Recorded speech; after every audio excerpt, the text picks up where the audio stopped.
네, 여러분 반갑습니다. 고린도후서 다섯 번째 강의 시간입니다. 지난 시간에 그리스도의 향기와 또 그리스도의 편지에 대해서 살펴보았죠. 이제 바울은 지난 단락에서 간접적으로 드러낸 이 새 언약의 일꾼으로서의 영광에 대해서 오늘 다루는 구절에서는 직접적으로 증거하고 있습니다. 오늘은 3장 말씀의 두 단락을 살펴보도록 하겠습니다. 먼저 첫 번째로 고린도후서 3장 6절에서 11절 말씀입니다. 우리 봉독하겠습니다. 그가 또한 우리를 새 언약의 일꾼 되기에 만족하게 하셨으니 율법 조문으로 하지 아니하고 율법 오직 영으로 함이니 율법 조문은 죽이는 것이요 영은 살리는 것이니라. 돌에 써서 새긴 죽게 하는 율법 조문의 직분도 영광이 있어 이스라엘 자손들은 모세의 얼굴에 없어질 영광 때문에도 그 얼굴을 주목하지 못하였거든. 하물며 영의 직분은 더욱 영광이 있지 아니하겠느냐. 정죄의 직분도 영광이 있은즉 의의 직분은 영광이 더욱 넘치리라. 영광되었던 것이 더 큰 영광으로 말미암아 이에 영광될 것이 없으나 없어질 것도 영광으로 말미암았은즉 길이 있을 것은 더욱 영광 가운데 있느니라. 오늘 다룰 두 개의 단락을 다룰 텐데 그 가운데서 각각 두 가지 질문을 통해서 이 말씀을 살펴보도록 하겠습니다. 먼저 첫 번째로 이 구절에 율법 조문, 그람마라고 하는 표현이 있는데 이 율법 조문이 무엇인가 이것에 대한 질문이 필요합니다. 왜냐하면 이 그람마라는 용어를 어떻게 해석하느냐에 따라서 이 단락에 대한 해석이 달라질 수 있기 때문입니다. 그래서 먼저 이 용어에 대한 이 그람마라는 용어에 대한 정의를 제대로 내리는 것이 이 단락을 이해하는 데 있어서 첫 단추를 깨는 것이다. 제대로 깨는 것이다. 그렇게 할 수가 있습니다.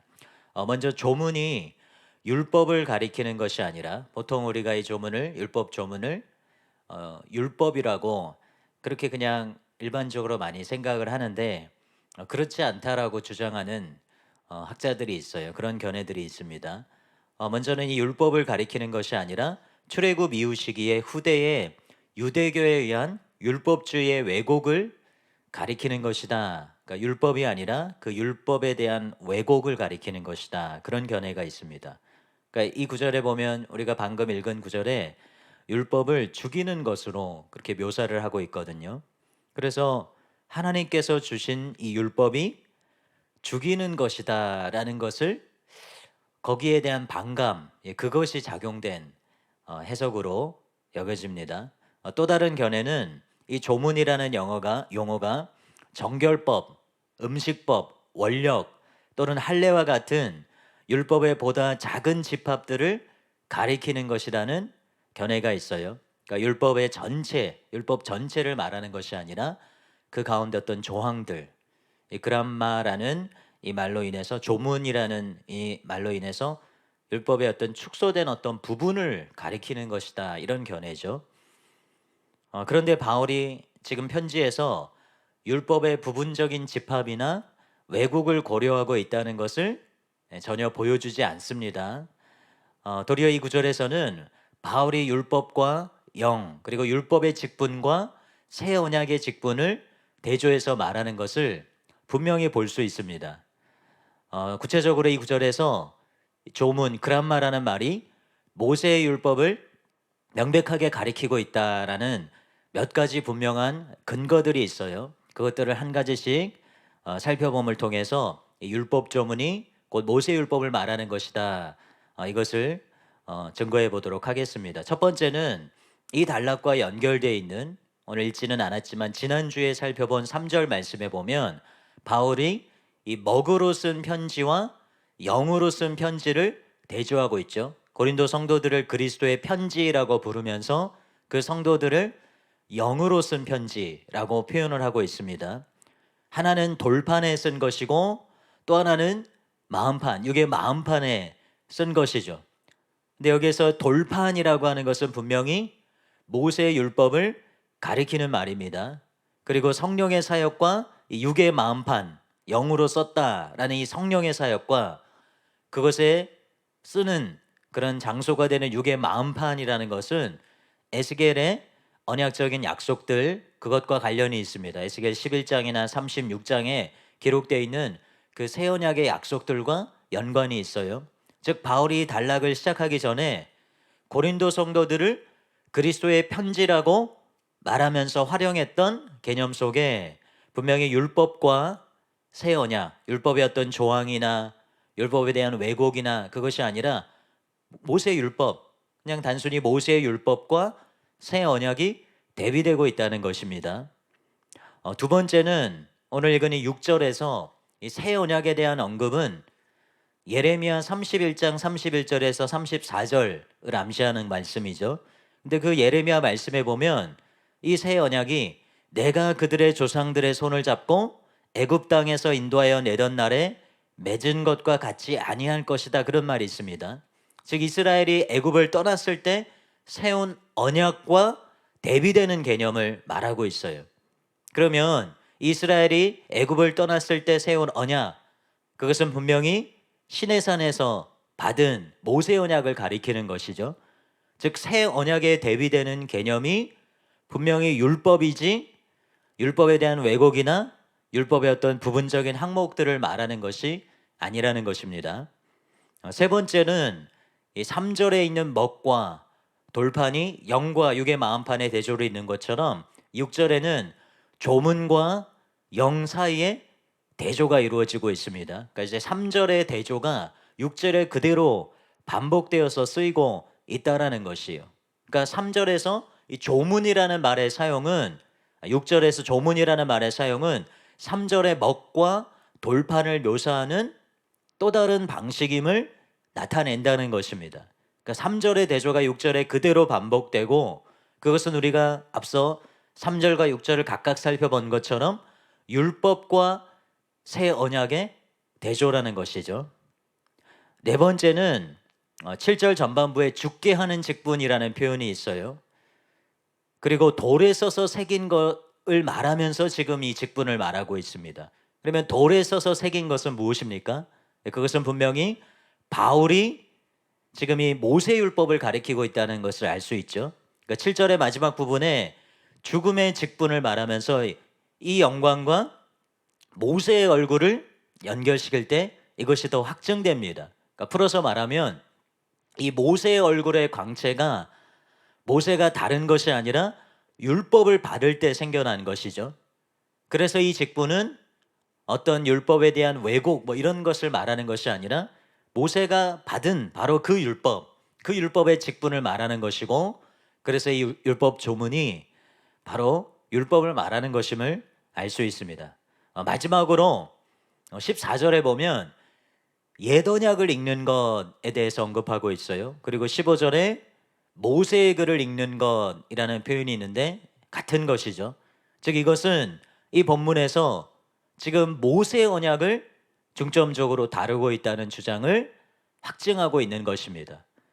찰스하지도 자세하게 설명하고 있지는 않지만 지금 이 단락과 이어지는 단락에서 바울이 율법과 복음을 계속해서 대조해서 설명하고 있기 때문에 바울이 비록 율법이라고 그냥 간단하게 쓰지 않고 율법 조문, 그람마라는 다른 용어를 썼다고 하더라도 이 조문을 율법으로, 그러니까 율법에 대한 왜곡이나 율법의 어떤 항목들로 보는 것이 아니라 모세가 받은 바로 그 율법으로 보아야 한다고 설명을 하고 있습니다. 그래서 지금 이 구절에서 그람마, 율법 조문이라고 쓰인 말은 바로 모세 율법을 가리키는 말로 보아야 하는 것입니다. 그러니까 쉽게 말해서 계속해서 이 단락에서 새 언약과 비교되고 있기 때문에 이 모세가 받은 옛 언약으로서 율법, 그것으로서 율법 조문을 이해하면 된다.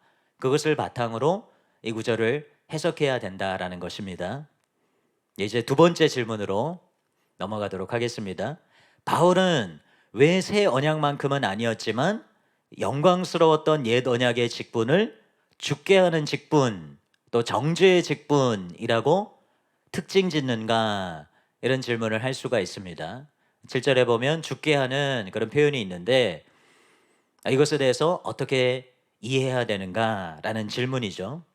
헤이프만과 왓슨과 같은 학자들은 이 모세의 수건 이야기와 연관된 출애굽기 32장에서 34장의 확대된 문맥에서 그 근거를 찾습니다. 그러니까 왜 바울이 지금 이 옛 언약의 직분을 죽게 하는 직분이라고 부르느냐? 그 근거를 출애굽기 32장에서 34장에 모세가 실제로 그 율법을 받을 때 일어났던 사건, 그것에 이제 집중해서 해석을 하는 것입니다.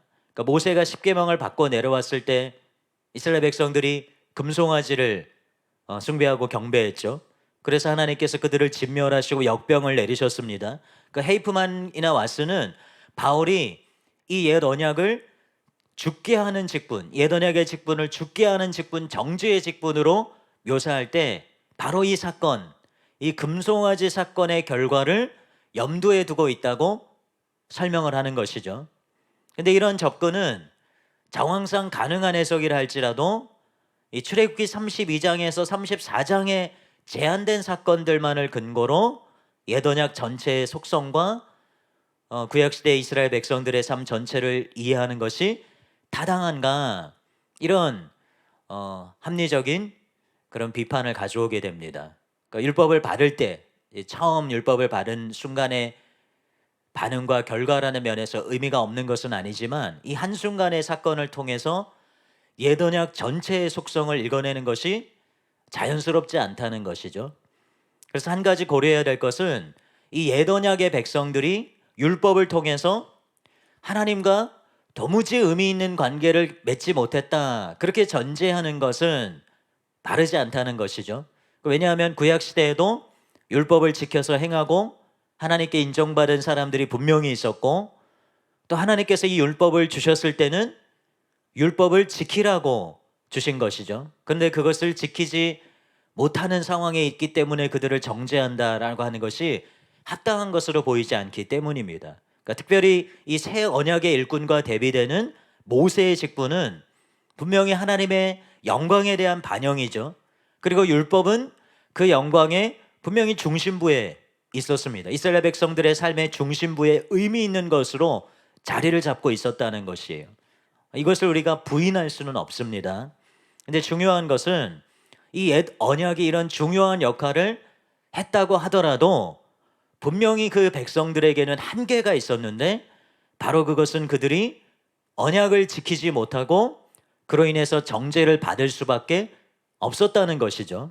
그러니까 출애굽기 32장에서 34장의 이 제한된 사건으로만 바울이 지금 모세가 받은 이 언약의 직분, 옛 언약의 직분을 죽음의 직분이라고 묘사하는 것의 이유로 삼는 것은 자연스럽지 않은 부분이 있지만, 그것을 확장해서 그 한순간뿐만이 아니라 이스라엘 역사 전체를 고려했을 때도 이스라엘의 지속된 불순종을 볼 때 분명히 율법은 바울의 묘사대로 로마서에서 선하고 거룩한 것이지만 그것이 줄 수 없는 핵심적인 것이 있었죠. 바로 순종의 능력을 율법은 줄 수가 없었습니다. 율법은 이러한 인간의 죄된 실상을 여실히 드러내고 그리스도께로 인도하는 초등 교사가 됩니다. 그러니까 율법이 무익한 것은 아니지만 온전한 빛은 아니고, 그리고 온전한 것이 올 때 이 의미와 역할은 쇠하게 된다는 것입니다. 그래서 본문 10절은 율법과 이 옛 언약의 삶의 체계에 대한 바울의 논증에 대한 결정적인 힌트를 제공하고 있어요. 바울이 왜 지금 이 옛 언약의 직분을 죽음의 직분이라고 묘사하고 있는지를 알 수 있는 결정적인 힌트가 10절에 있습니다. 10절 한번 읽어보겠습니다. 영광되었던 것이 더 큰 영광으로 말미암아 이에 영광될 것이 없으나. 세 번역을 읽으면 조금 더 의미가 명확합니다. 참으로 이런 점에서 지금까지 영광으로 빛났던 것이 이제 훨씬 더 빛나는 영광이 나타났기 때문에 그 빛을 잃게 되었다고 하겠습니다. 그러니까 한때 영광되었던 것이 영광을 잃은 이유가 심히 더 큰 영광 때문이라는 것입니다. 그러니까 바울은 옛 언약에 제한적이긴 하지만 영광이 있었다는 것을 부인하지 않는다는 것이죠. 부정하지 않는다는 것이죠. 오늘날 잘못된 가르침 가운데 무율법주의라는 것이 있죠. 그것은 분명히 잘못된 것입니다. 그러니까 율법이 가지고 있는 의미, 그것이 신약 시대에 제대로 적용될 수 있도록 어떻게 그것을 받아들여야 되는가, 그것에 대해서 제대로 해석하고 적용하는 것이 필요한데, 그것이 완전히 무용한 것이다, 필요 없는 것이다, 이런 식으로 치부하는 것은 합당한 것이 아니죠. 그러니까 바울은 옛 언약에 제한적이긴 하지만 영광이 있었다는 점을 부정하지 않습니다. 그러니까 예수님을 통해 나타난 하나님의 영광을 보고서 율법의 직분이신 영광의 한계와 다른 목적을 바울은 알게 된 것이죠. 그러니까 율법이라는 것이 한시적으로 기능을 했지만 하나님의 계획 속에서 이 죄와 사망의 문제를 해결하도록 돕기 위해 다른 기능을 하는데, 바로 죽이고 정죄하는 기능을 부여받았다는 것입니다. 폴 바넷이 이것에 대해서 잘 설명을 하고 있습니다. 바울은 역설적이지만 엄청난 두 가지 진리를 단언하는 것으로 보인다. 그러니까 한편으로 바울은 옛 언약의 영광을 지지하며 부인하지 않다는 것이죠. 모세의 율법에 영광이 없었다고 말하는 것이 아니라는 것입니다. 이를 두 번 더 반복한다. 9절과 11절에 나와 있습니다. 바울이 새 언약의 우월성에 대해 내리는 바로 이 단어는 옛 언약의 영광이 실제한 것에 의존한다. 옛 언약은 영광이 하나도 없고 새 언약에만 영광이 있다, 이것이 아니라 옛 언약에도 분명히 영광이 있지만 그것과 비교할 수 없는 새 언약의 영광에 대해서 말하고 있다는 것이에요. 그러니까 옛 언약이 죽음의 직분, 정죄의 직분으로 판명된 것은 옛 언약 자체 때문이거나 영광이 없는 것이 그 이유가 아니라 사람들이 옛 언약의 정당한 요구를 충족시킬 영적 능력이 없기 때문이다. 바울은 옛 언약에 대해 높이 평가한다. 그럼에도 불구하고 새 언약의 영광은 영과 의를 가져오고 넘치고 능가하고 남음으로 결과적으로 옛 언약이 고유의 영광을 잃게 한다. 새 언약이 옛 언약보다 더 밝게 빛남으로 옛 언약의 영광이 퇴색한다. 이는 작은 전구의 불빛을 한낮의 햇빛이 무색해 하고 대신하는 것과 마찬가지다. 이렇게 바울은 옛 언약의 영광을 인정하면서도 새 언약이 옛 언약을 압도했다고 주장하며 옛 언약이 사실상 퇴화한 것으로 제시한다. 참으로 옛 언약의 사역은 죽음의 그리고 정죄의 사역이며 이제 영의 그리고 의의 사역으로 대체된 것이다, 이렇게 말하고 있습니다. 또 바넷은 다른 부분에서 이렇게 말하고 있어요. 모세와 관계된 영광이 왜 이제는 영광스럽지 않은가? 이는 능가하는 영광 때문이다. 즉 바울이 예수님의 얼굴에서 본 영광, 곧 영과 의와 관계 있고 복음에서 표현된 새 언약의 영광 때문이다. 나중된 것이 먼저 된 것의 영광을 압도했으며 이로써 먼저 된 것이 영광을 잃게 됐다. 하나님의 빛남과 영구함이 다른 것을 퇴색시켰고, 따라서 다른 것의 영광은 어떠한 것이었던 사실상 더 이상 없다. 더 밝은 빛으로 인해서 이전에 있던 빛이 무영한 것도 아니었고 밝지 않은 것도 아니었지만 정말 그것보다 지극히 밝은 빛, 이 새 언약의 복음을 통해서 이 옛 언약 모세의 율법의 가치, 그 의미는 이제는 퇴색하고 대체되게 된 것이다, 이렇게 표현하고 있는 것입니다. 또 토마스 슈라이너는 이렇게 설명해요. 율법은 생명을 가져다 주지 않으며 그리고 성령이 없이는 사람들이 율법의 명령을 지킬 수 없기 때문에 율법은 사람들을 죽일 뿐이다. 바울은 여기서 율법의 내용을 비판하는 것이 아니라 모세 율법이 의를 가져오지 못한다는 것을 주목하고 있다. 성령이 주어진 것은 율법을 폐하기 위해서가 아니라 율법이 지켜질 수 있도록 하기 위함이다. 그러므로 율법은 선한 것이다. 그럼에도 불구하고 율법 그 자체는 율법을 실행할 능력을 제공하지 않는다. 권영경 교수님 표현 여러분 잘 기억하시죠? 담임 목사님께서 다이아몬드 같은 진리 설교하실 때에 율법을 뭐라고 표현했냐면 착하지만 능력 없는 그런 친구에 대비해서 말씀을 하셨죠. 성령의 역사가 없는 율법은 다만 죽일 뿐이다. 그래야 바울은 모세 언약을 죽음의 직분으로 묘사하고 있는 것이다. 율법에는 성령이 빠져 있기 때문에 바울은 모세 언약을 죽음의 직분으로 부르는 한편 새 언약은 영의 직분으로 부르고 있다. 율법만으로는 의 혹은 생명을 가져다 주는 것이 아니라 도리어 죽이고 정죄한다. 이렇게 잘 설명을 하고 있습니다. 그러니까 율법이 선한 것이라 하더라도 율법은 그 백성들로 하여금 하나님의 뜻대로 살아갈 수 있도록 할 수 있는 능력을 제공해 줄 수 없다. 구체적으로 그 능력은 성령님을 통해서 오는 것인데 바로 그 성령이 부재한 이 옛 언약, 이것은 사람들로 하여금 그 뜻을 이룰 수 없게 하기 때문에 바로 이 율법을 죽이는 것, 정죄하는 것이라고 묘사한다는 것이에요. 한편 우리가 한 가지 기억해야 할 것은 바울이 이 옛 언약의 직분을 죽음의 직분 그리고 정죄의 직분으로 부르고 새 언약의 직분을 영의 직분이자 의의 직분으로 부르고 있다는 것입니다. 많은 사람들이 오해하거나 간과하는 부분인데 이것은 새 언약이 성령을 통해서 옛 언약이 제공해 주지 못하는 의를 가져다 준다라는 것을 우리가 쭉 살펴본 것처럼 그런 의미를 분명히 내포하고 있죠. 다시 말해서 이것은 단순히 칭의의 직분이 아니라는 것입니다. 그러니까 칭의를 포함하지만 칭의로만 볼 수 없다는 것입니다. 그러니까 문맥을 통해서 우리가 쭉 살펴본 것처럼 의의 직분을 단순히 의롭다 여김받게 하는 직분으로 볼 수 없다는 것입니다. 그러니까 새 언약의 약속이 단순히 죄사함의 약속이나 죄책을 면하게 하는 면책의 약속이 아니라 죄의 권능을 이기고 그리고 순종을 가능하게 하는 약속입니다.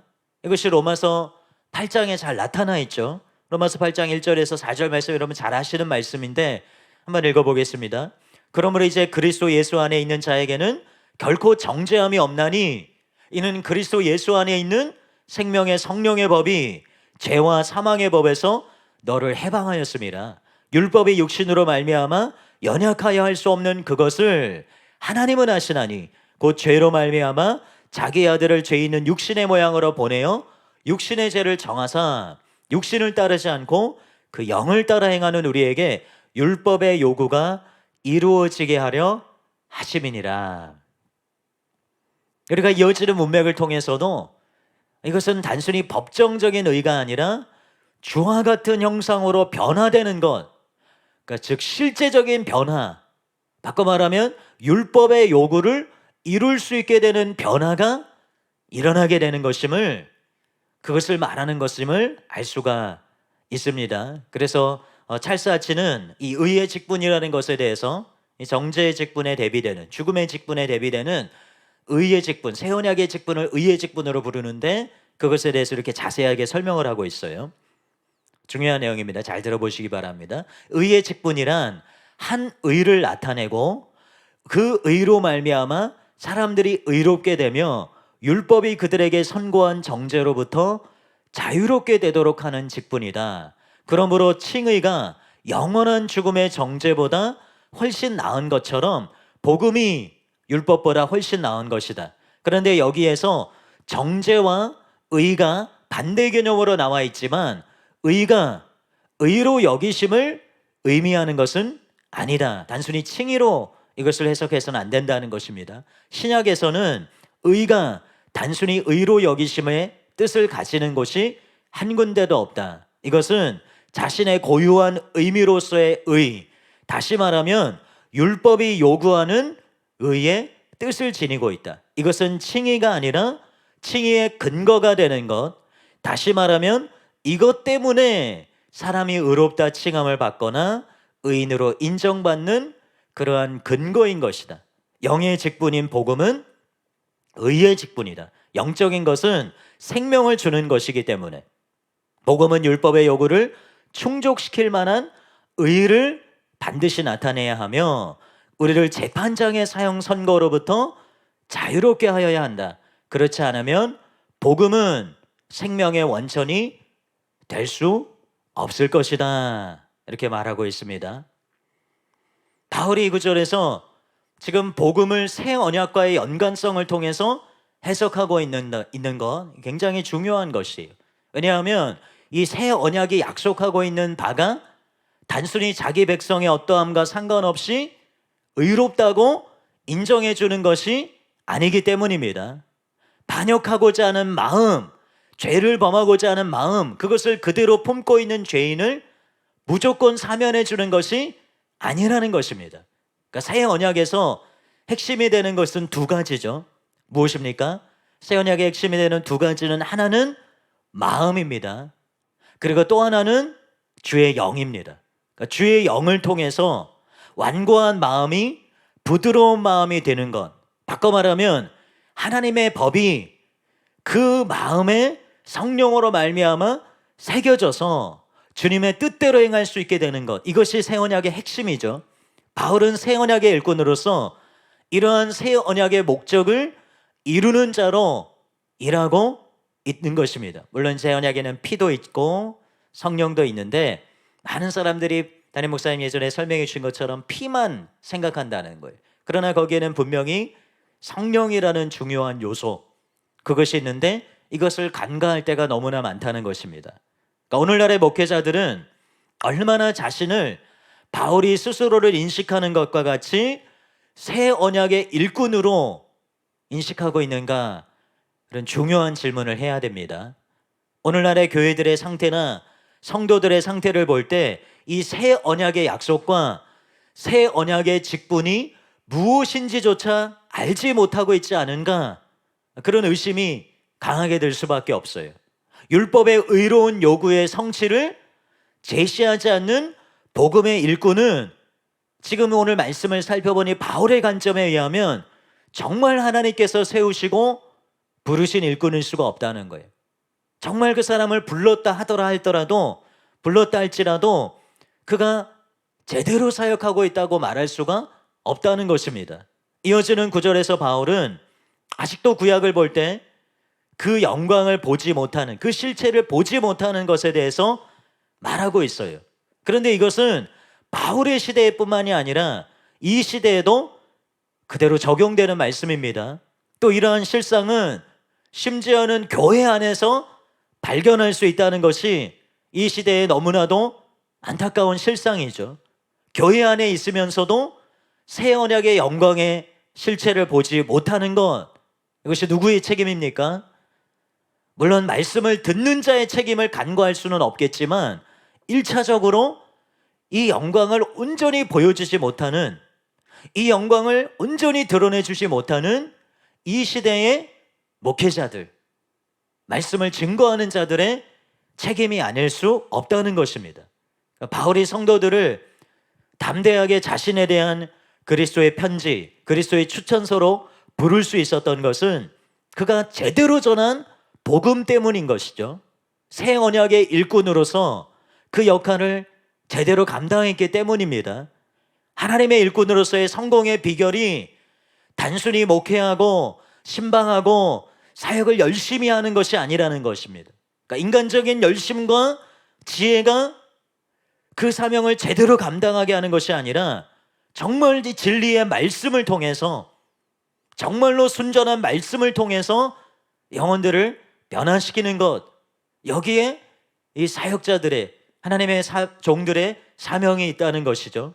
바꿔 말해서 진리를 통해서 역사하는 주님의 영만이 생명을 잉태하고 또 열매 맺게 하는 일을 합니다. 그래서 주의 영이 일하실 수 있도록 하시기 위해서는 바른 진리를 전해야 되는 것이에요. 그 핵심에 바울이 자신을 새 언약의 일꾼으로 인식한 것처럼 새 언약이 있습니다. 바울이 전하는 새 언약에 대한 예언의 성취로서의 복음, 이걸 제대로 알면 사변적인 믿음으로는 구원을 얻지 못한다, 이게 너무나 분명해지는 거예요. 여러분, 옛 언약의 문제가 무엇입니까? 아까도 말씀드린 것처럼 옛 언약이 나쁜 것이 아니죠. 옛 언약은 선한 것이고 거기에도 영광이 있습니다. 그래서 옛 언약의 문제는 단순히 옳고 그름을 판단하지 못하는 것이 아니에요. 알아도 행할 수 없다. 이것이 문제인 것이죠. 반면에 새 언약은 성령으로 말미암아 옛 언약의 이러한 문제를 해결할 수 있는 언약입니다. 그래서 믿기만 하면 행함이 따라오지 않아도 구원은 얻는다. 부끄러운 구원이라도 얻는다. 이와 같은 말을 새 언약을 제대로 알고 있으면 절대로 할 수 없다는 것입니다. 이것은 바울이 전한 복음이 아니라는 것이에요. 바울이 전한 복음이 회개와 믿음을 통한 구원일 수밖에 없는 것은 새 언약의 성취로서의 복음이기 때문입니다. 로마서 8장에서 바울이 분명히 선포하고 있는 것처럼 율법이 육신으로 말미암아 할 수 없는 그것을 하나님은 하시기 때문에 율법의 요구를 성령으로 말미암아 이룰 수 있게 하는 것, 이것이 바로 바울이 전한 복음이죠. 복음을 이 새 언약을 통해서 이해하지 못한다면 그 사람은 그 동기가 아무리 바르다 할지라도 가짜가 될 수밖에 없습니다. 그러니까 옛 언약과 구분되는 이 새 언약의 영광, 즉 율법의 요구를 이루게 하시려고 성령을 통해서 그 마음에 하나님의 법을 새기시는 것을 알지 못하는 자, 이것을 위해 일하지 않는 자는 가짜가 되거나 아무런 열매를 맺게 하지 못하는 일꾼이 될 수밖에 없다는 것입니다. 그러니까 이 시대의 새 언약의 일꾼으로 부름받은 모든 이들이 참으로 두렵고 떨림으로 이 부르심의 책무를 감당해야 될 줄로 믿습니다. 이제 두 번째 주제로 넘어가도록 하겠습니다. 연결되어 있습니다. 같은 3장에 있으면서 따로 떨어져 있는 구절이 아니라 밀접하게 연결되어 있고 한 단락이라 해도 무방한데 한번 읽어보겠습니다. 13절에서 18절까지 말씀입니다. 우리는 모세가 이스라엘 자손들에게 장차 없어질 것의 결국을 주목하지 못하게 하려고 수건을 그 얼굴에 쓴 것 같이 아니하노라. 그러나 그들의 마음이 완고하여 오늘까지도 구약을 읽을 때에 그 수건이 벗겨지지 아니하고 있으니 그 수건은 그리스도 안에서 없어질 것이라.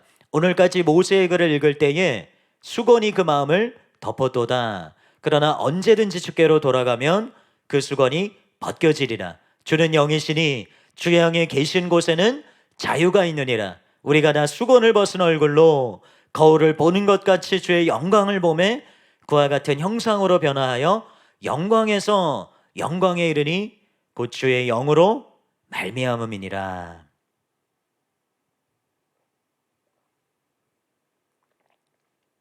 이 구절에서 인용된 이 구약의 말씀, 출애굽기 32장 말씀이죠.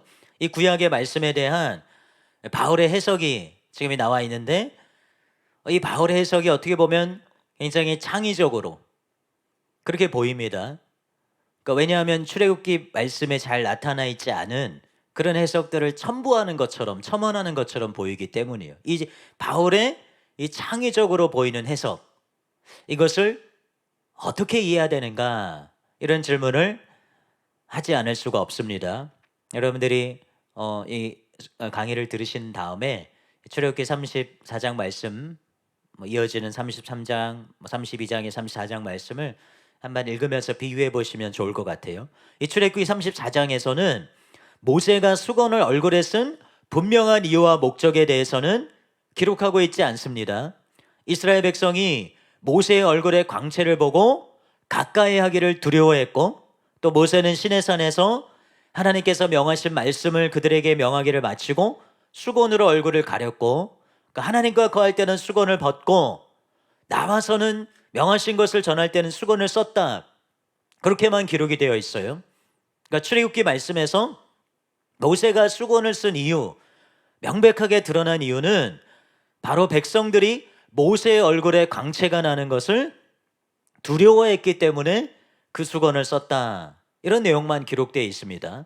그런데 바울은 오늘 이 구절에서 모세가 수건을 쓴 것이 그 모세의 얼굴의 광채가 없어질 것이었기 때문에 그것에 주목하지 않도록 하려고 수건을 썼다, 이렇게 해석을 하고 있습니다. 그러니까 출애굽기 말씀에는 나와 있지 않은 해석이, 나와 있지 않은 그런 내용이 지금 그 구절을 해석하면서 바울이 첨언하고 있는 것처럼, 창조적으로 재해석하고 있는 것처럼 보인다는 것이죠. 그러면 바울이 말씀을 왜곡한 것입니까? 물론 그렇지 않죠. 학자들은 이에 대한 해석으로 랍비들이 구약을 설명할 때 미드라시라는 방식을 통해서 설명했는데 이것이 미드라시와 유사한 것이다 그렇게 해석하기도 합니다. 근데 꼭 미드라시를 말하지 않는다 하더라도 이 신약을 통한 구약의 말씀의 재해석은 신약 성경을 통해서 지속적으로 이루어진 것이죠. 우리가 신약을 쭉 읽다 보면 구약을 인용하면서 구약에서는 설명되지 않은 것을 신약의 저자들이 풀어서 설명하는 내용들을 자주 볼 수가 있습니다. 그러니까 더 밝은 빛이 왔을 때 보이지 않았던 것이 보이고 또 깨닫지 못했던 것이 깨닫게 되는 그런 경우, 혹은 구약에서는 숨겨져 있었지만 그 안에 내포되어 있었지만 자세하게 설명되지 않았던 것이 신약의 빛 아래서 이제는 명확하게 설명하고 드러내는 그런 내용들이 많이 있는 것이죠. 그래서 찰사지는 이렇게 설명을 하고 있습니다. 본문과 관련된 난제가 하나 있는데 그것은 본문이 출애굽기 34장 30절과 일치되지 않는 것 같다는 문제이다. 출애굽기에는 백성들이 모세 얼굴의 광채 때문에 그에게 접근하기를 두려워하였다고 말한다. 그리고 이것은 모세가 수건을 쓴 것이 백성들의 공포심을 덜어주기 위한 것이라는 암시를 준다. 반면에 본문에는 백성들이 그 광채의 일시적인 성격을 보지 못하게 하기 위하여 모세가 얼굴에 수건을 썼다고 말한다. 그렇지만 두 기사 간에 서로 불일치하는 점은 전혀 없다. 수건은 두 가지 효과를 다 가지고 있었다. 그것은 백성들의 공포심을 덜어주었고 동시에 그들이 그 광채가 얼마나 덧없는 것인지를 보지 못하도록 하였다. 두 가지 결과가 나온 것으로 볼 때 두 가지 다 목적이었다. 이해가 되십니까? 그렇게 어렵게 설명하지는 않은 것 같아요. 그러니까 찰사지의 설명에 의하면 이 바울이 수건을 쓴 것에는 두 가지 목적이 있었는데 출애굽기 기록에서는 한 가지 목적만을 기록했다는 것이죠. 그러니까 원래 그곳에 함축되어 있었던 것인데 드러나지 않았던 이 다른 한 가지 목적에 바울은 집중해서 설명하고 있다는 것입니다. 그러니까 바울이 여기서 출애굽기 사건을 해석하면서 강조하는 것은 모세가 장차 없어질 것의 결국을 주목하지 못하게 하려고 했다, 이것이라는 것입니다. 그러니까 11절에서 바울이 율법을 없어질 것으로 묘사하죠. 바울이 여기서 강조하는 것은 분명 모세를 통해서 주어질 율법에 영광이 있지만 그것이 한시적이고 또 영구한 것이 아니라는 것입니다. 출애굽기 말씀에서는 바울의 이 해석이 자세히 잘 드러나 있지 않다 하더라도 바울이 이런 해석을 더한 것이 말씀을 왜곡한 것이나 말씀을 오용한 것이 절대로 아니라는 것입니다. 콜린 크루즈도 이렇게 설명을 하고 있어요. 바울의 여기에서의 주해의 근간을 형성하는 출애굽기 34장에는 모세가 자신의 얼굴을 가린 이유가 이스라엘 자손들이 장차 없어질 것의 결국을 주목하지 못하게 하려는 것이었음을 시사하는 내용이 전혀 없다. 그 사도는 그 본문으로부터 스스로 두 개의 추론을 끌어왔던 것 같다. 첫째, 모세 얼굴의 광채가 얼마 지나지 않아 사라졌다는 점과 둘째, 모세가 그의 얼굴을 수건으로 가린 이유가 이스라엘 백성들에게 사라져가는 영광의 종국을 숨기기 위함이었다는 점이다. 바울은 사라지는 광채 안에서 옛 언약의 일시적인 성경의 상징을 보았고 자신이 사라지는 계약의 일꾼이었기 때문에 모세가 이스라엘 백성들이 그 끝을 보지 못하도록 수건으로 얼굴을 가렸다고 추론하였다. 여기서 추론하였다라는 표현을 썼지만 단순히 추론이 아니죠. 성령의 감동을 받아 계시를 받아 분명히 바울은 알고 있었고 알고 있는 걸 전하는 것이죠. 폴 바넷도 이렇게 설명하고 있습니다. 바울은 7절에서 13절에서 출애굽 이야기를 미드라시처럼 다루는 것을 통해 모세의 얼굴에 덮인 수건을 이미 없어지는 영광을 가리는 것이라 지적했는데 이런 영광의 역할은 새 언약의 더 크고 영원한 영광을 가리키는 것이었다. 바울의 해설은 실제로는 하나님이 모세를 통해 이스라엘 백성에 준 돌에 새겨진 문자들에 대한 것이다. 바울의 요점은 율법 조문은 죽이고 이로써 죽음의 직분이 될 뿐 아니라 그 영광도 영원하지 않다는 것이다. 율법의 영광은 종말론적으로 장래에 대한 것이었는데 이스라엘 백성에게 가려져 있었고 지금은 이들의 굳은 마음으로 인해 이들에게 가려져 있다. 이렇게 설명을 하고 있습니다. 바울은 13절에서 이런 표현을 쓰죠. 우리가 이 같은 소망이 있으므로 담대히 말하노니 이런 말을 합니다.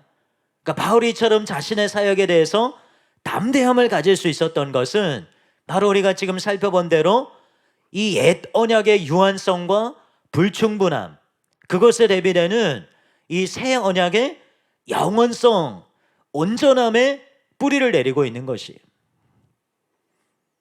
바울이 지금 말씀을 왜곡하고 있는 것이 아니라 모세의 기록, 그 출애굽기 기록에는 나타나 있지 않았지만 분명히 거기에 함축되어 있는 신약을 통해서 볼 때는 명백하게 드러나는 그 의미를 분명하게 드러내어서 설명하고 있는 것이다 라고 답할 수 있겠습니다. 이제 두 번째, 오늘의 마지막 살펴볼 질문입니다. 그러면 구체적으로 어떤 방식으로 하나님의 영광을 바라보게 되고 또 그 영광을 바라본 결과는 무엇인가? 이런 질문을 할 수 있겠습니다. 바울은 이 단락에서 출애굽기 기사에 대한 한 가지 해석을 우리가 앞에서 첫 번째 질문에서 살펴본 것 외에 한 가지 해석을 더 하고 있어요. 출애굽기 기록에서 수건을 얼굴에 쓴 것은 이스라엘 백성이 아니죠. 누가 썼습니까? 모세가 수건을 썼습니다. 그러나 바울은 이 구절에서 구약을 읽는 이들의 마음에 그것이 덮여 있다고 표현을 하고 있어요. 이것은 이 수건의 역할을 생각할 때 이해할 수 있는 변혁이고 해석입니다. 출애굽기 기록에서 모세가 수건을 썼지만 결국 이뤄진 것은 무엇입니까? 바로 모세의 얼굴에 있던 영광을 백성들이 보지 못한 것이었죠. 이것은 마치 모든 이들이 수건을 쓴 것과 같은 효과를 가져다 주는 것입니다. 그러니까 모세가 수건을 썼지만 그 영광을 보지 못한 것, 그것은 곧 모든 이스라엘 백성들이 그 천을 둘러쓴 것과 같은 유사한 효과를 가져다 주었다는 거예요. 그래서 바울은 이 서신을 쓰는 당시에 말씀을 대하는 많은 이들의 마음에 수건이 덮였다. 모세가 수건을 썼지만 지금 이 말씀을 대하는 많은 이들의 마음에 수건이 덮였다라는 표현을 쓴 이유가 그 결과가 같기 때문에 그렇게 쓰고 있다는 거예요. 한편 스카나프만은 이스라엘의 마음을 덮고 있는 수건에 대해서 중요한 해석을 합니다. 그것은 이것이 그들이 제대로 그 말씀을 볼 수 없는, 그 영광을 볼 수 없는 이유가 영적인 수요의 부족으로 인한 어떤 인식적인 무능력을 가리키는 것이 아니라 완고한 성향으로 인한 의지적인 무능력을 가리킨다, 그렇게 해석하고 있습니다. 좀 말이 어려운데 풀어서 설명하면 지적인 이해의 부족으로 볼 수 없고 깨닫지 못한 것이 아니라 그들 가운데 있는 완고한 마음, 그것으로 인해서 볼 수 없었다는 것입니다. 그러니까 이한수 교수님도 이 수건을 인간의 인식을 왜곡하고 마비시키는 죄악성을 상징하는 표현이다, 그렇게 해석합니다. 우리가 신약의 가르침, 예수님의 가르침을 볼 때 이것을 제대로 이해할 수가 있어요. 팔복의 사람, 즉 구원 얻는 그리스도인들은 무엇으로 시작합니까? 심령의 가난에서부터 시작합니다. 또 하나님 나라는 어린아이와 같은 자들, 즉 스스로를 지혜 있고 슬기롭다고 여기는 자들이 아니라 겸손한 자들이 얻는 나라이죠. 바울은 고린도전서 1장에서 지혜롭고 능한 자가 아니라 미련하고 약한 자들이 부르심의 대상이 된다는 것을 말했습니다. 즉 이 수고는 단순히 무식이나 무지, 인식적인 무능력이 아니라 교만과 완고함의 표현이라는 것입니다. 말씀 안에 담겨있는 영광, 바꿔 말하면 그 본래의 뜻과 의미, 지혜와 능력은 가려진 채로 있으면 제대로 볼 수가 없어요. 그것이 벗겨져야 그 생명의 길이 밝히 보이는 것입니다. 근데 방금 설명드린 대로 이 수건은 뭐라고요? 단순히 무지나 무식이 아니라 그들 마음에 있는 완고함, 교만이라는 것이, 그러면 그 수건이 벗겨질 수 있는 원천적인 비결, 그래서 무엇이겠습니까? 바로 겸손인 것이죠. 겸손이라는 가르침이 전혀 여기에 나오고 있지는 않지만 우리는 이 다른 신약과의 구절과의 연관성을 통해서 그들의 마음을 덮고 있는 것이 교만이고, 그 수건이 벗겨지기 위해서는 마음에 관한, 심령에 관한 어린아이 같은 마음, 겸손이 필요하다는 것을 알 수가 있습니다. 바울이 직접적으로 오늘 말씀에서 이 구절에서 이 수건이 벗겨지는 비결, 방법으로 제시하는 것은 무엇입니까? 바로 주님께로 돌아가는 것이다, 그렇게 말하고 있습니다. 이 주께로 돌아서면 이라는 말은 출애굽기 34장 34절의 표현을 반영하고 있습니다. 그러니까 모세가 여호와 앞에 들어가는 행위, 주께로 돌아서는 행위, 그렇게 해석을 하고 있는 것이죠. 바울은 모세에 들어가다라는 행위를 지금 회심의 언어로 바꿔서 적용하고 있는 것입니다. 그리고 그 회심에는 반드시 무엇이 필요해요? 심령의 가난, 겸손이 반드시 필요하죠. 이 수건은 인간의 힘으로는 벗겨낼 수 있는 수건이 아닙니다. 바울은 수건을 벗지 않는 이 인간의 마음의 완고함을 말하고 있는데, 그것은 바로 그리스도 안에서만, 그리고 주의 영을 통해서만 해결될 수 있습니다. 주께로 돌아올 것과 주의 영이 주시는 자유를 바울이 이 구절에서 강조하고 있어요. 그러니까 그리스도 안에서 역사하는 성령님, 그분은 이 사람들의 완악한 마음을 덮고 있는 수건을 벗겨내고 그들에게 계시적인 인식의 새로움을 선사할 뿐만이 아니라 바로 그들 속에 하나님의 형상을 회복시키시는 일을 합니다. 원고에는 없지만 말씀을 전하면서 생각이 나는 게, 이것이 주님에게로 돌이키는 것이다, 이 수건이 벗겨지는 비결이 라고 했을 때, 바꿔 말하면 예수님을 임금과 구주로 인정하는 것, 바로 이 수건이 벗겨지는 것이죠. 그것을 위해서는 무엇이 반드시 필요합니까? 마치 예수님 당시에 서기관과 바리새인들이, 율법학자들이 예수님을 핍박했던 것처럼, 그들에게 없었던 게 뭐예요? 심령의 가난과 겸손이죠. 근데 반대로 예수님을 임금과 구주로 모셔드렸던 사람들은 심령의 가난하고 겸손한 자들이었죠. 바로 그것이 주님께로 돌아오는 것을 가능케 하고, 또 주의 영의 역사가 하는 일 가운데 중요한 것이 무엇입니까? 그것은 바로 영혼들로 하여금 자기 자신의 실체를 보게 하고 하나님의 능력과 지혜, 영광을 보게 하는 것이죠. 하나님을 전적으로 의지하는 것이 겸손인데, 그것을 가능하게 하는 것이 바로 주의 성령님이 하시는 일이기 때문에 주님께로 돌아서는 것, 그리고 주의 영으로 말미암아 이루어지는 이 수건이 벗겨지는 일, 이것이 이 겸손 그리고 심령의 가난과 굉장히 밀접하게 연관되어 있다는 것을 다시 한번 분명히 알 수가 있습니다. 콜린 크루즈는 이렇게 설명합니다. 우리가 만일 바울에게 신자들이 어떤 방식으로 하나님의 영광을 바라보게 되는가를 묻게 된다면, 바울은 그들의 마음으로부터 수건이 제하여지고 그래야 복음의 진리가 더 이상 그들에게 숨겨지지 않을 때 신자들이 하나님의 영광을 보게 될 것이라고 대답할 것이다. 그래야 그들이 하나님의 형상이신 그리스도의 영광을 보는 것과 또 그들이 예수 그리스도의 얼굴에 있는 하나님의 영광을 아는 지식의 빛을 보게 되는 것이 바로 복음의 빛 안에서이다, 이렇게 말하고 있고요. 호크만 주석에서는 이렇게 말합니다. 바울은 본절에서 율법의 속박으로부터 벗어나서 참된 자유와 영안을 얻을 수 있는 길은 다름 아니라 주 예수 그리스도께 돌아오는 것이라 선언하고 있다. 돌아가면은 돌이키다, 회개하다 등의 뜻을 지니고 있어 회심의 의미를 분명히 보여주고 있다. 율법의 지배 아래 있는 누구라도 언제든지 회심하고 주께 돌아오면 마음의 수건이 벗겨져 영적 무지와 오해, 불신으로부터 벗어나게 되고, 율법은 그리스도 안에서 성취됨으로써 없어지게 되며 새로운 언약, 즉 예수 그리스도로 말미암는 복음의 시대가 열려지게 된다. 이렇게 말하고 있습니다.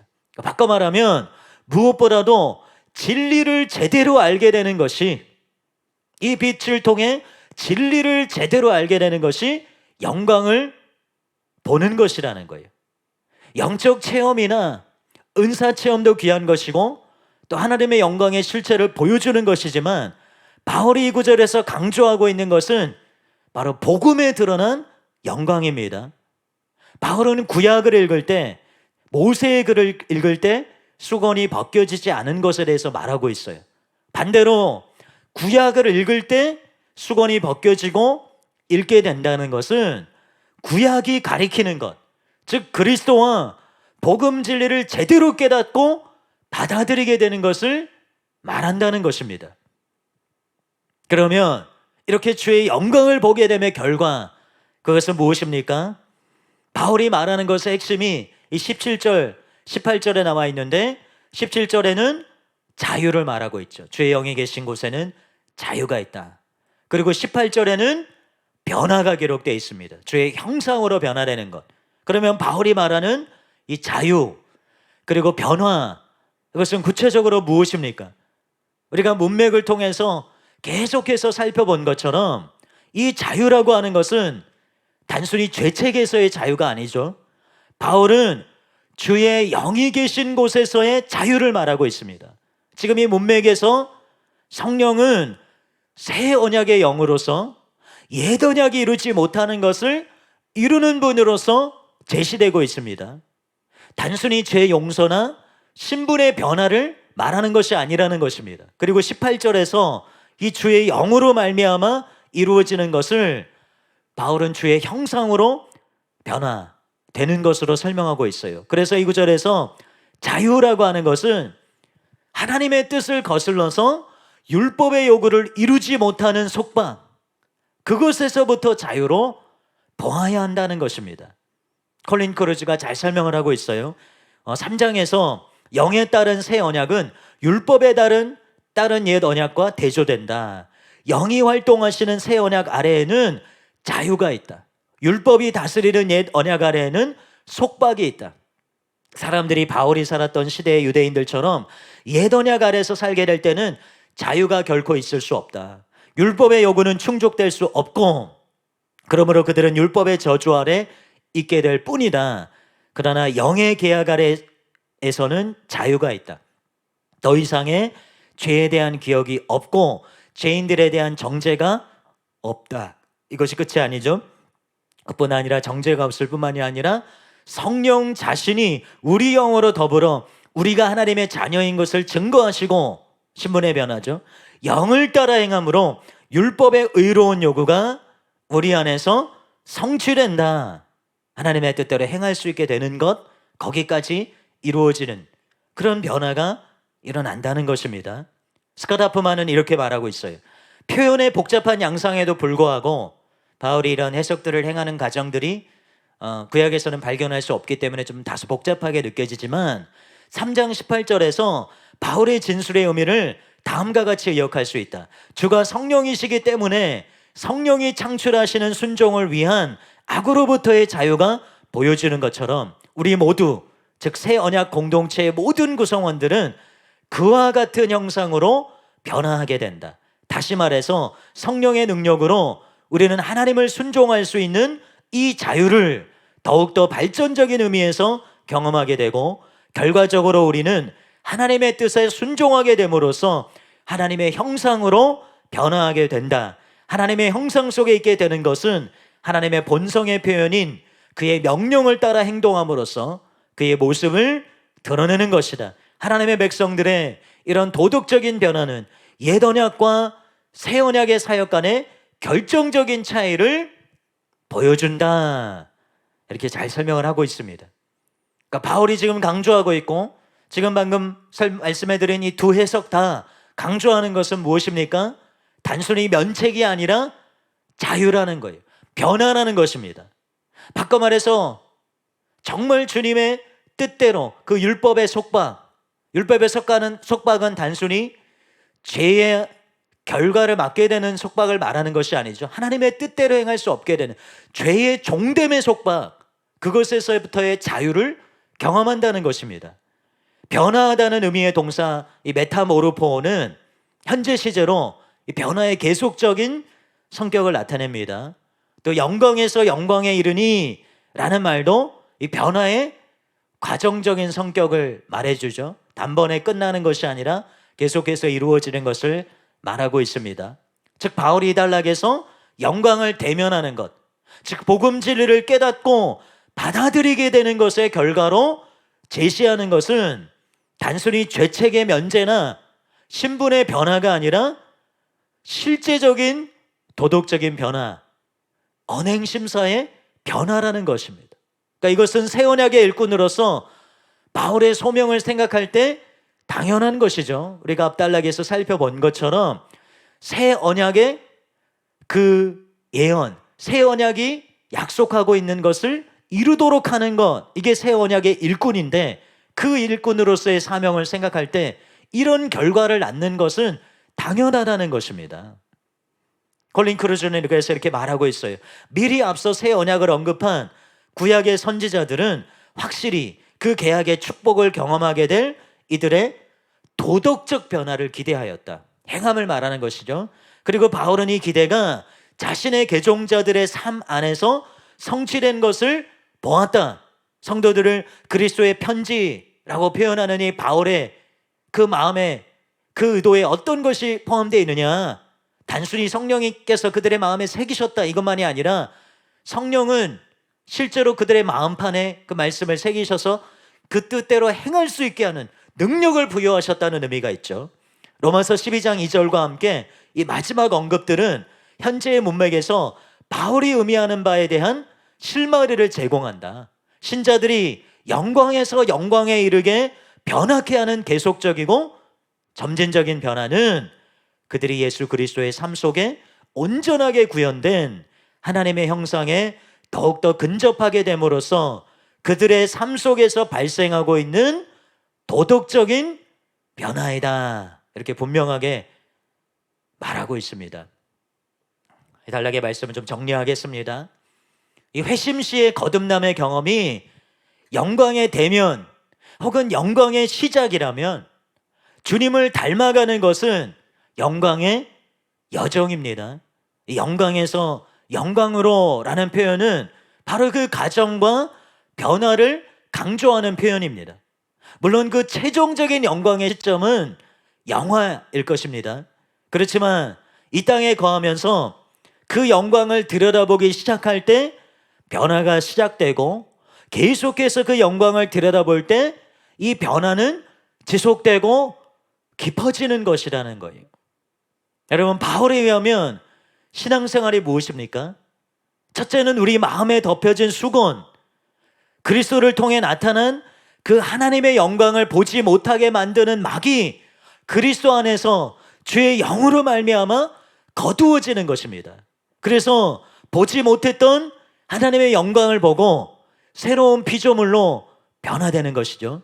둘째는 그 영광을 계속해서 보고 더 깊은 영광으로 주님과 같은 형상으로 지속적으로 변화되게 되는 것입니다.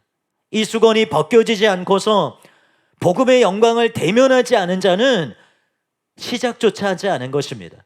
또 시작은 했지만 계속해서 이 영광을 바라보고 있지 않은 자는 가다가 멈춘 것입니다.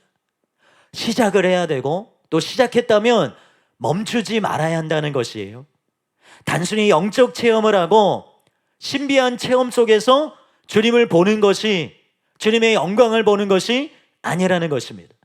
우리가 복음을 제대로 보는 것, 이 복음에 나타난 이 진리의 실상을 제대로 보는 것, 정말로 겸손한 심령으로 가난한 마음으로 복음에 나타난 하나님의 영광을 대면하는 것,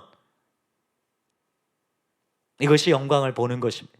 여전히 말씀을 자신을 바꾸어 놓을 수 없는 그냥 문자로 본다면 그는 그 마음에 수건이 덮여진 채로 영광을 보고자 하는 것입니다. 오늘날 얼마나 많은 그리스도인들이 이 수건이 덮여진 채로 구약을 읽었던 유대인과 같이 복음을 읽고 있는지 몰라요. 성경에 의하면 이것은 단순히 무지가 아니라 교만이며 완고함이라는 것입니다.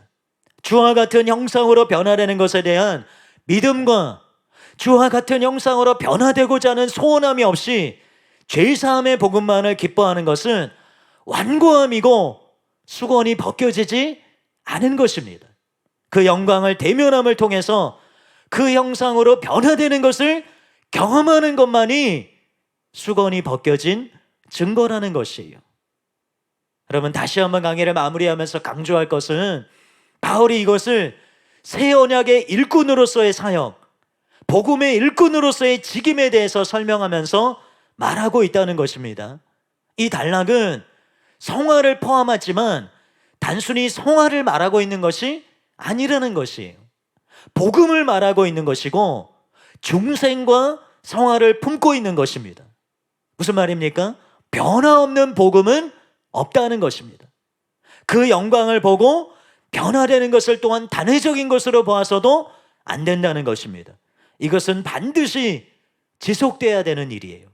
담임 목사님께서 이전에 신자가 다른 상태에 있는지를 점검하고자 할 때 단순히 현재의 모습이 아니라 방향성을 봐야 된다. 그가 어디에 이르렀든지, 그가 얼마나 성숙한 자이든지, 그가 얼마나 많은 성과를 이루었다 하더라도 지금 성장하고 있는가? 지금 그 영광을 대면하며 계속해서 변화되고 있는가? 그것을 봐야 한다고 말씀하셨습니다. 그 영광을 한 번 대면했다, 그것이 중요한 것이 아니라 그 영광을 지속적으로 대면해서 영광에서 영광으로 변화되는 것이 정상적인 그리스도인의 삶이라는 것입니다. 순종을 구원하는 복음에서 떼어놓으려는 자들이 너무나 많습니다. 그러나 구원은 영광으로 시작해서 영광에 이르는 것입니다. 구원은 비루함에서 시작해서 영광에 이르는 것이 아닙니다. 시작부터가 영광이라는 것이에요. 시작부터가 의로움입니다. 즉 변화없는 기독교, 회개 없는 기독교는 없다는 것입니다. 미성숙은 있어도 변화없는 기독교, 말씀에 대한 순종이 없는 신자, 이것은 불가능하다는 것이에요. 여러분, 우리가 거짓된 복음에 속지 않고 이 바울이 전한 복음을 그대로 믿고 바울이 전한 복음을 전하는 자들이 되어야 될 줄로 믿습니다. 오늘 준비한 것을 마쳤고요. 오늘 말씀을 통해서 여러분들도 새 언약의 일꾼으로서 하나님을 정말로 순전한 복음으로 섬기는 모든 분들 되시기를 예수님의 이름으로 축복합니다. 기도하겠습니다. 사랑의 주님, 참으로 감사합니다. 하나님의 크신 은혜와 사랑으로 하나님, 우리가 새 언약의 일꾼이 되었습니다. 오정사역자로 부름을 받았던, 아니면 주님 평신도로 하나님을 섬기던 우리 모두는 새 언약의 일꾼들입니다. 그것은 곧 우리 자신이 그 말씀으로 변화되며 그 영광을 대면하여 주님의 형상으로 변화되는 자가 되는 것을 의미합니다. 그 일을 위해서 부름받았음을 의미합니다. 그런데 과연 우리가 주님 그 사명을 제대로 감당하고 있습니까? 오늘날 이 시대에 자신을 새 언약의 일꾼으로 인식하지 못하는 목회자와 일꾼들이 너무나 많습니다. 하나님, 이 땅을 변화시켜 주시고 주님, 이 땅의 교회들이, 이 땅의 목회자들이 변화될 수 있도록 은혜를 베풀어 주시옵소서. 그리고 주님, 우리 각 사람이 정말로 이 새 언약의 직분이 무엇인지를 알고 그 사명이 무엇인지를 알고 참으로 이 사명을 위해서 주님은 온전히 헌신하는 자들이 될 수 있도록 은혜를 베풀어 주시옵소서. 또한 우리 각 사람이 참으로 주의 영광을 보고 주의 형상으로 변화되는, 하나님이 실제적인 변화를 맛보는 자들, 시작하였으나 그치는 자들이 아니라 시작하였다면 주님 끝까지 그 영광을 대면하여 그 온전한 형상으로 변화되는 자를 될 수 있도록 은혜를 베풀어 주시옵소서. 감사를 드립니다. 예수님의 이름으로 기도합니다. 아멘. 여러분 수고하셨습니다. 감사합니다.